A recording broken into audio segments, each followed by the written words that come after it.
Catholic Mass Readings and Reflection. July 24, 2023. Feast Day of Saint Charbel Machlouf, Priest. First reading is taken from the book of Exodus chapter 14, verses 5 to 18. When it was reported to the king of Egypt that the people had fled, Pharaoh and his servants changed their minds about them. They exclaimed, "What have we done? Why? We have released Israel from our service." So Pharaoh made his chariots ready and mustered his soldiers, 600 first-class chariots and all the other chariots of Egypt, with warriors on them all. So obstinate had the Lord made Pharaoh that he pursued the children of Israel even while they were marching away in triumph. The Egyptians, then, pursued them. Pharaoh's whole army, his horses, chariots and charioteers, caught up with them as they lay encamped by the sea, at Pi-hahiroth, in front of Baal-zephon. Pharaoh was already near when the children of Israel looked up and saw that the Egyptians were on the march in pursuit of them. In great fright they cried out to the Lord, and they complained to Moses, "Were there no burial places in Egypt that you had to bring us out here to die in the desert? Why did you do this to us? Why did you bring us out of Egypt? Did we not tell you this in Egypt, when we said, 'Leave us alone. Let us serve the Egyptians'? Far better for us to be the slaves of the Egyptians than to die in the desert." But Moses answered the people, "Fear not. Stand your ground, and you will see the victory the Lord will win for you.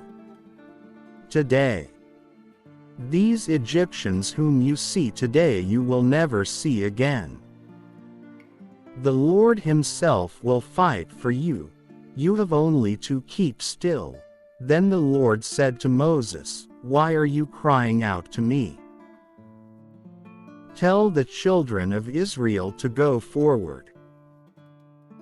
And you, lift up your staff and, with hand outstretched over the sea, split the sea in two, that the children of Israel may pass through it on dry land.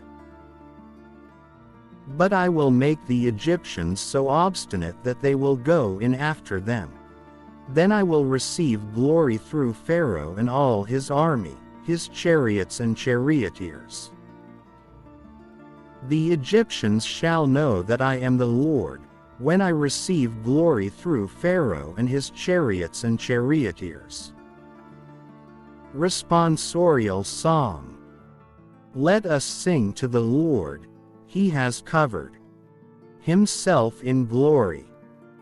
Gospel is taken from the book of Matthew chapter 12, verses 38 to 42. Some of the scribes and Pharisees said to Jesus, "Teacher, we wish to see a sign from you."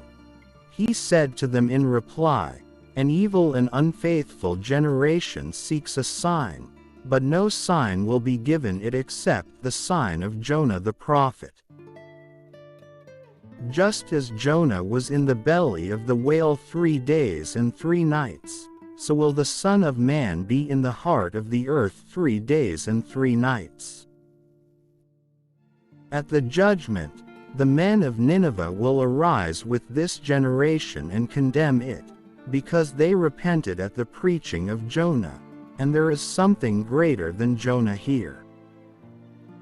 At the judgment the queen of the south will arise with this generation and condemn it, because she came from the ends of the earth to hear the wisdom of Solomon, and there is something greater than Solomon here." Reflection. An evil and unfaithful generation seeks a sign. Both the first reading and the Gospel point to people voicing their doubt about God's providence and protection. Pursued by the Egyptians, the Israelites blamed Moses for leading them out of Egypt in the first place, forgetting that it was the Lord who was leading them by his mighty arm. In the Gospel, the scribes and the Pharisees ask for a sign from Jesus, quite forgetting that Jesus has done miracles of healing and exorcism in their sight. Will another miracle be the sign that will finally make them believe in Jesus? Jesus refuses to be boxed in by their wishes. In testing Jesus, they are no better than the generation in the desert that put God to the test, saying, "Is the Lord in our midst, or not?" In turn, can we not let God be God and just trust in Him?